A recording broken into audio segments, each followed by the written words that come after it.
Encore une fois, chers amis, et bienvenue dans In Studio. Nous sommes toujours dans les caractéristiques d'une église dynamique et nous sommes aujourd'hui dans notre troisième session. Dans cette troisième session, nous allons parler d'être une église attachée au Saint-Esprit. Dans Actes chapitre 1er, verset 4, il nous est dit ceci, « Car Jean a baptisé d'eau, mais vous, dans peu de jours, vous serez baptisés du Saint-Esprit. » Vous savez, on ne peut prétendre être attaché au Saint-Esprit sans être vraiment baptisé du Saint-Esprit. Je sais que ça peut sembler être tangent pour certaines personnes, mais dans le fond des choses, c'est ça. Être attaché au Saint-Esprit quelque part, ça passe aussi par le fait d'être rempli du Saint-Esprit, d'être baptisé dans le Saint-Esprit. Jésus avait dit, « Je dois m'en aller, mais je vous enverrai un autre consolateur. » Et c'est là où les choses sont vraiment très, très merveilleuses. Un autre consolateur, comme pour dire que Jésus lui-même, il était déjà une consolation pour ses disciples. Rappelez-vous même qu'à un certain moment, on a dit à Jésus, « Mais enfin, Jésus, tu vois, les disciples de Jean sont en train de jeûner, mais tes disciples ne jeûnent pas. » Et Jésus a répondu comme ceci, « Ils ne peuvent pas maintenant jeûner parce que le Fils de l'homme est encore avec eux. Mais quand le Fils de l'homme sera parti, alors ils jeûneront. » Comme pour dire qu'il était leur consolation, à tout moment, Jésus pouvait intervenir. Lorsqu'ils ne parvenaient pas à chasser un démon, Jésus pouvait le faire à leur place. Et Jésus, lui-même, il avait promis qu'un autre consolateur va venir, qui est le Saint-Esprit. Et il leur avait été dit, ne vous éloignez pas jusqu'à ce que soyez revêtus de la puissance d'en haut. Dans Actes chapitre 1er, verset 8, on voit clairement qu'il est dit là, vous recevrez une puissance, celle du Saint-Esprit survenant sur vous, et vous serez mes témoins à Jérusalem, dans la Judée, dans la Samarie, jusqu'aux extrémités de la terre. Vous recevrez. Il fallait qu'ils attendent. Ils ont attendu pendant 10 ans. Pendant 10 jours, pardon. Et ils en avaient besoin. Parce que sans le Saint-Esprit, ils n'allaient pas être capables de faire quoi que ce soit, de dynamique, de puissant, d'efficace. Ils n'allaient pas être capables de persévérer avec tout ce qui pouvait les attendre, de persécutions, de difficultés, etc. Ça allait être très difficile pour eux. Et ils ont attendu. Et j'aime cette obéissance. Ils ont attendu. Et 10 jours après, le Saint-Esprit est descendu sur eux. Celui qui devait les rendre dynamiques, puissants, courageux, afin qu'ils ne puissent pas avoir peur de défendre la cause de leur espérance et qu'ils soient prêts à foncer partout pour annoncer la bonne nouvelle. Je peux réellement vous dire que sans le Saint-Esprit, c'est très difficile. Vous savez que même la personne qui vous parle, moi là, Jean-Claude Safari, oh, si vous saviez qu'il y a presque 36 ans, quand j'étais à l'école biblique, et que je devais tout simplement parler, moi, un ami, partager sur un sujet, sur le silence de Dieu, le calme de Dieu. Je devais parler 10 minutes, mon ami devait parler 10 minutes également. Vous vous rendez compte que j'ai commencé à parler et 4 minutes après, j'étais intimidé par ceux qui me regardaient, les autres étudiants à l'école biblique. Je commençais à balloter mes yeux et voilà, je ne savais plus quoi dire, tétanisé j'étais.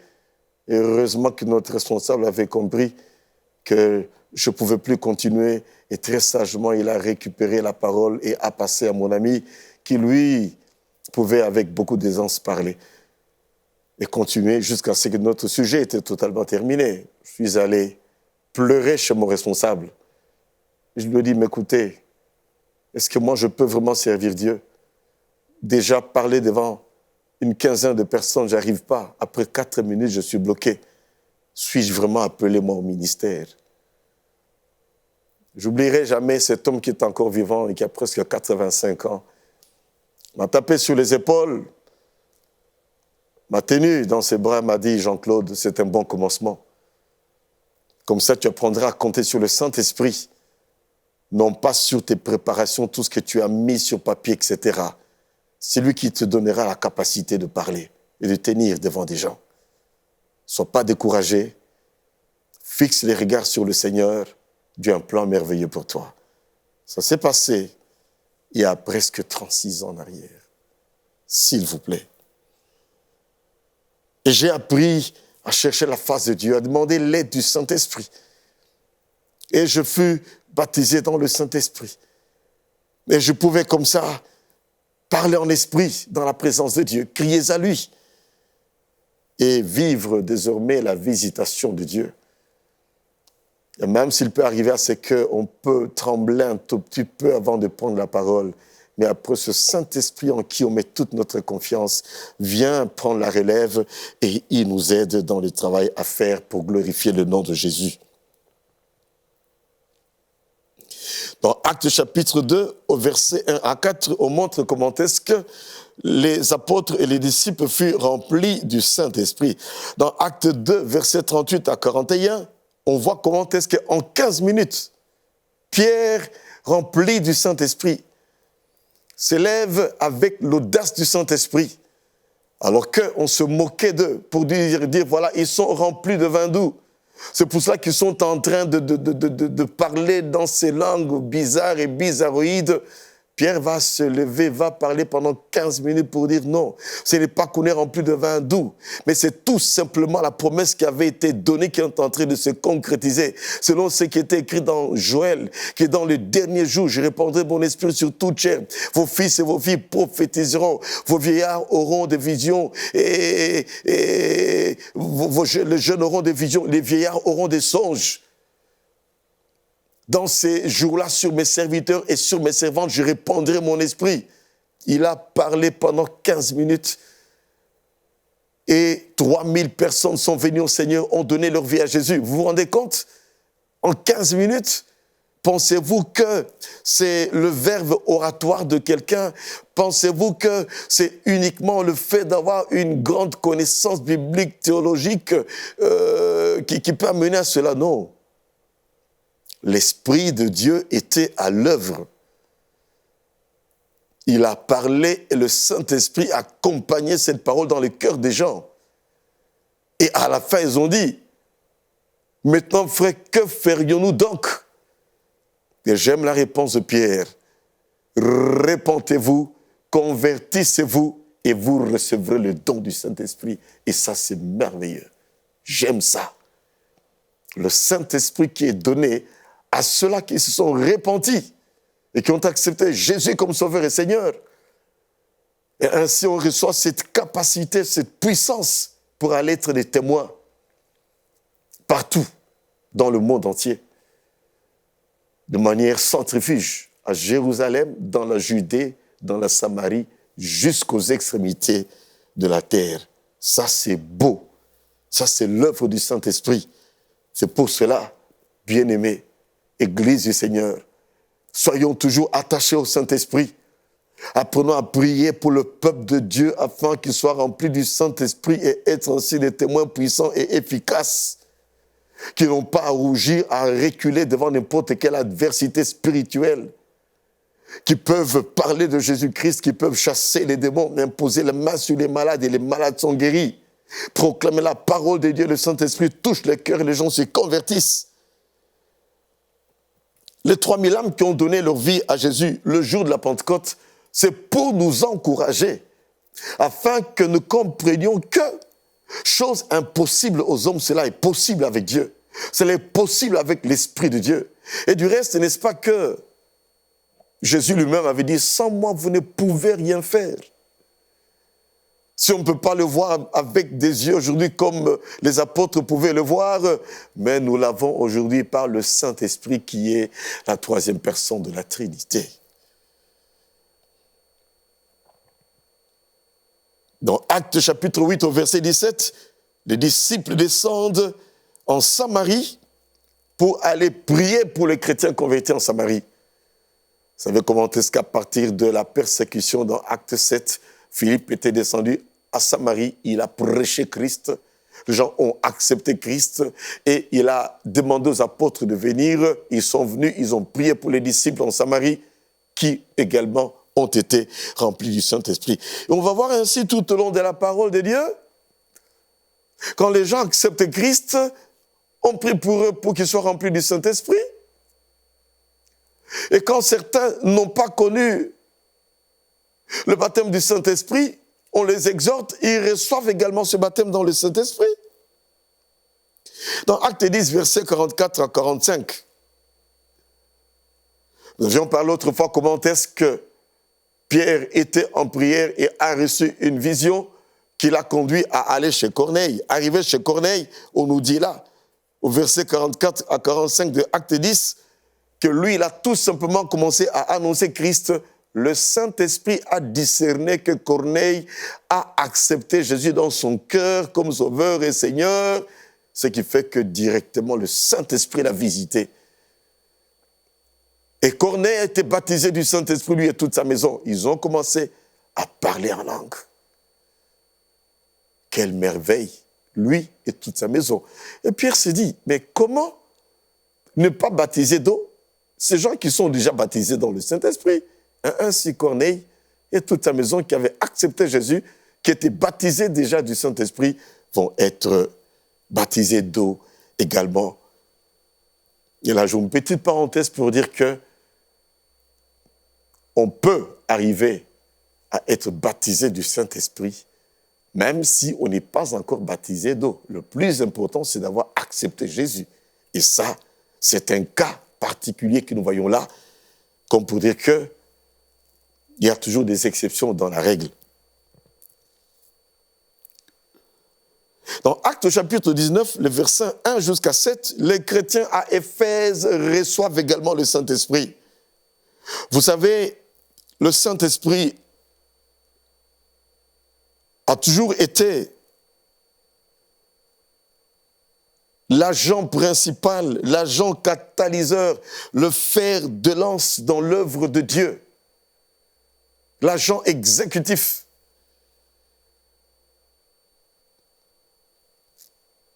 Et c'est pour cela que le Saint-Esprit devrait être le meilleur ami du chrétien. Cela veut dire quoi? J'aime le Seigneur, j'aime le Saint-Esprit, j'aime ma femme, j'aime mes enfants, mais le meilleur ami devrait être le Saint-Esprit. On se réveille le matin dans le face-à-face avec Dieu. Ce n'est pas un péché, ce n'est pas mauvais de dire « Esprit Saint de Dieu, ami fidèle, accompagne-moi dans cette journée. » Et crois-moi, si on est sincère, tu peux vivre une journée merveilleuse lorsque tu fais cette prière matinalement. Esprit Saint de Dieu, que puis-je faire dans cette situation? Esprit Saint de Dieu, donne-moi la pensée divine. Esprit Saint de Dieu, donne-moi la sagesse divine pour décanter cette situation qui me semble inextricable. Esprit Saint de Dieu, je ne peux me passer de toi. Et je vous assure, il peut le faire. Esprit Saint de Dieu, consolateur, mon cœur est brisé. Fortifie-moi, Esprit Saint de Dieu. Et il va te fortifier, crois-moi. Laisse-moi maintenant vous présenter ici 5 œuvres que fait le Saint-Esprit dans la vie du chrétien. D'où l'importance pour nous de pouvoir également être attachés au Saint-Esprit en tant qu'Église. Premièrement, le Saint-Esprit, c'est lui qui produit la nouvelle naissance. Dans Jean chapitre 16, au verset 8, il est dit ceci. C'est lui qui convaincra de péché, de justice et de jugement. Cela veut dire quoi? Lorsque nous allons témoigner, lorsque nous allons parler de Jésus, lorsque nous allons prêcher la bonne nouvelle, lorsqu'on fait des campagnes d'évangélisation, prêchons la parole. Faisons confiance au Saint-Esprit. C'est lui qui va convaincre. C'est lui qui va amener l'âme qui a entendu la parole à la repentance. C'est lui qui peut pousser même quelqu'un à pleurer sur son péché, pleurer sur son passé. Se repentir véritablement et changer le cœur de vie. C'est l'œuvre du Saint-Esprit. Il convainc de péché, de justice et de jugement. La deuxième œuvre du Saint-Esprit dans la vie du chrétien, c'est que le Saint-Esprit révèle les choses du cœur de Dieu. Il est dit dans 1 Corinthiens chapitre 2, versets 9 à 10, « L'Esprit de Dieu sonde tout, même les profondeurs de Dieu. » Pour en faire quoi? Pour nous les communiquer. Pour nous les révéler.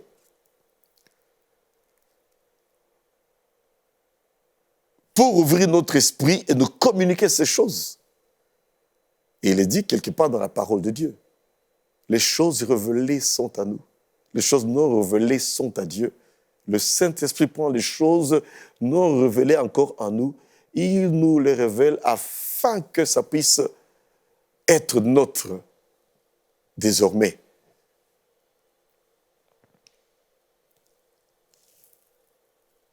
Il révèle les choses qu'il y a sur le cœur de Dieu. Cela veut dire quoi? Même par rapport à notre avenir. Quelqu'un peut être là, il vient de naître de nouveau, il vient d'accepter Jésus dans sa vie comme Sauveur et Seigneur. Et pendant la prière, le Saint-Esprit qui parle pour dire « Je t'utiliserai. Tu seras mon serviteur. Je sais comment je vais te conduire. Ne crains rien. Ne sois pas pressé. N'imite personne. Je veux dire, ne plagie personne. Sois toi-même. Je sais ce que je ferai avec toi. » Et il peut nous révéler des choses. Et là, c'est beau, c'est merveilleux. Oh, je peux encore me rappeler comment est-ce que, lorsque je m'étais converti, il y a plus de 3 décennies, et que le Seigneur pouvait parler à mon cœur pour dire « Je veux te former et tu rentreras pour me servir dans ton pays un jour. » Et je me disais comment cela se passera. Et je vis comment le Seigneur a conduit les choses pas après pas. Comment il y avait des opportunités de rester en Occident. Mais Dieu me disait, ta place est là-bas, en République démocratique du Congo. C'est là où je vais t'utiliser. Et quand je vois comment Dieu a conduit les choses merveilleusement, j'ai dit Dieu est bon. Est-ce pour dire que tout a toujours été rose? Non, pas du tout. Il y a eu des épreuves, il y a eu des difficultés. Il y a eu des tribulations. Mais le Seigneur a toujours été là, fidèle. Car c'est lui qui a dit, je ne vous délaisserai point, je ne vous abandonnerai jamais. Et dans bien des circonstances, le Saint-Esprit pouvait me dire, n'aie pas peur, je suis avec toi. Ce que Dieu a dit, il le réalise. Ce qu'il a promis, il le concrétise. Je vois la main de Dieu. Nous voyons la main de Dieu. Voyons la grâce de Dieu qui se manifeste dans cet appel qu'il nous a adressé. Et nous le bénissons de tout notre cœur. Il révèle donc les choses du cœur de Dieu, il nous les communique afin que ça puisse devenir nôtre. Troisièmement, c'est le Saint-Esprit qui fait pousser en nous les fruits de l'Esprit. Galates 5, verset 22. Mais les fruits de l'Esprit, c'est l'amour, la paix, la joie, la bonté, la fidélité, la maîtrise de soi. Ou quelqu'un qui n'arrivait pas à se maîtriser devant certaines situations de la vie, rempli du Saint-Esprit, en train de prier, le Saint-Esprit qui pointe certaines choses et qui dit ça doit être extirpé de ta vie. Je veux maintenant que la maîtrise puisse grandir dans ta vie. Toi qui es toujours haineux, je ne veux pas que la haine demeure dans ta vie. Tu dois apprendre à aimer même ceux qui te persécutent. Ne jamais maudire. Prier, bénir même ceux qui te font du mal. C'est le Saint-Esprit qui peut faire cela. De prier pour ceux qui nous persécutent. De bénir ceux qui nous maudissent. De faire du bien à ceux qui nous font du mal. C'est l'œuvre de l'Esprit. Être joyeux à tout moment, en toutes circonstances. Notre joie ne dépend pas de l'argent. Ça ne dépend pas des biens matériels.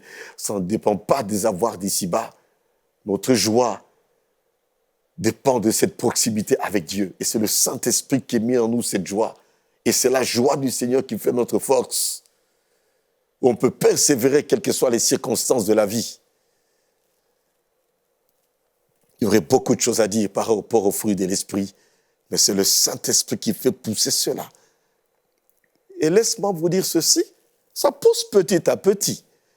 Comme une plante dans un jardin, tout part d'une graine qui va germer, qui va être arrosée, qui va recevoir du soleil et qui va pousser petit à petit de la même façon.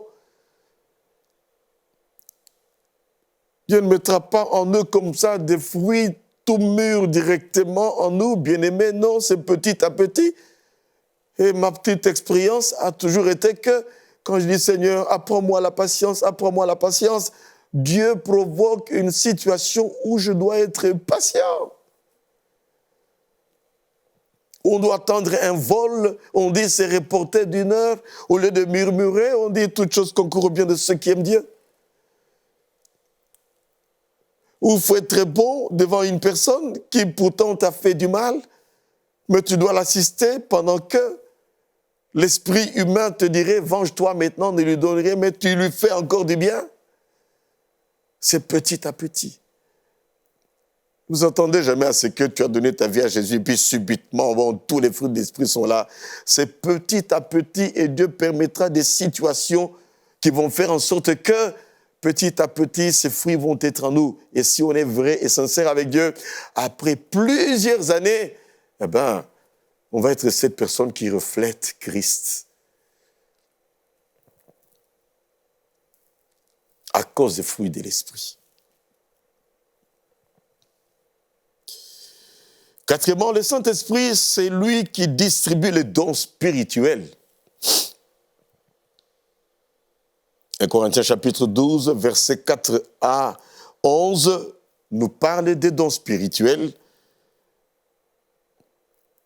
Nous en connaissons les 3 catégories. Première catégorie, des dons vocaux, la prophétie, le parler en langue, l'interprétation des langues. Puis il y a les dons de révélation dans la deuxième catégorie, la parole de sagesse, la parole de connaissance, le discernement des esprits. Et ensuite, nous avons dans la troisième catégorie les dons de puissance, la foi, la guérison et les dons des miracles. Et ça, c'est l'œuvre du Saint-Esprit qui les distribue. Alors faisons attention, s'il vous plaît. Église du Seigneur, soyons attachés au Saint-Esprit, mais sachons-le, c'est le Saint-Esprit qui fait cette œuvre de communication des dons. Nous aspirons, mais c'est lui qui communique ces dons. C'est lui qui donne des dons.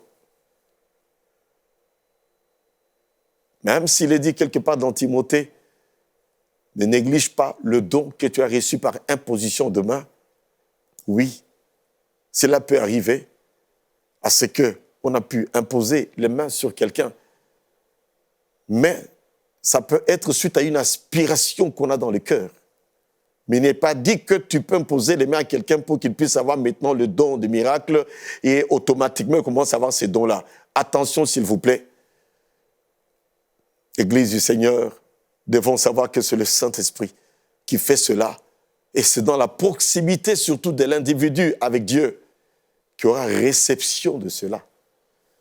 La proximité, demeurer dans la présence de Dieu, comme on a eu à pouvoir déjà le relever ici. le Saint-Esprit, c'est lui qui distribue les dons. Soyons attachés au Saint-Esprit, Église du Seigneur, et nous vivrons des merveilles avec Dieu. Cinquièmement, c'est le Saint-Esprit qui nous apprend à adorer. Et adorer, c'est également tout un exercice. On apprend à adorer, on apprend à pouvoir adorer encore plus et adorer encore mieux, si vous permettez l'expression.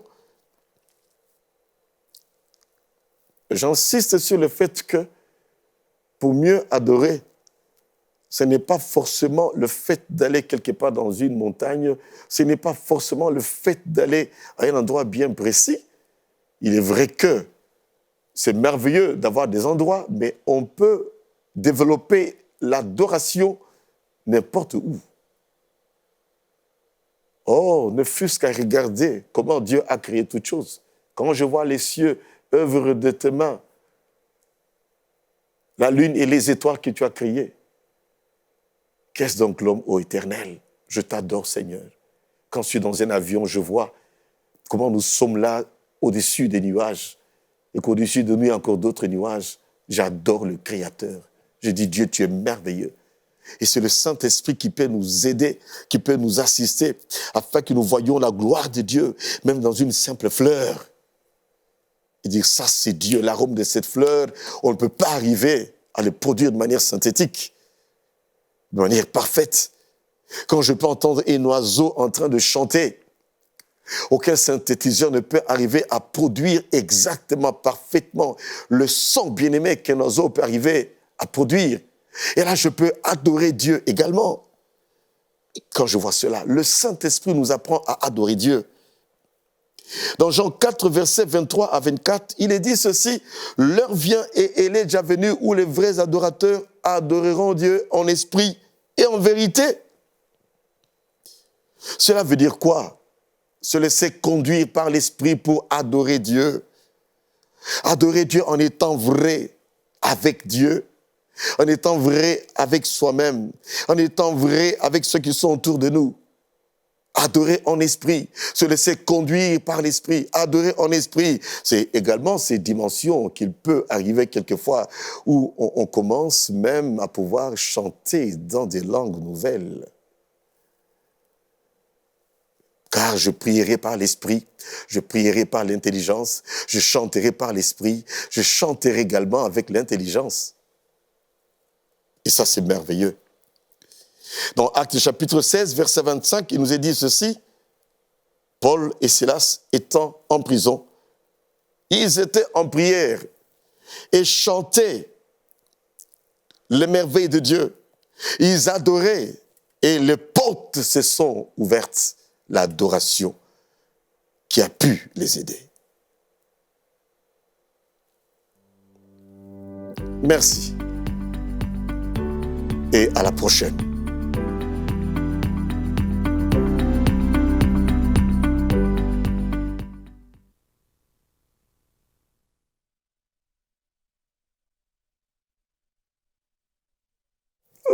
Juste à la fin là.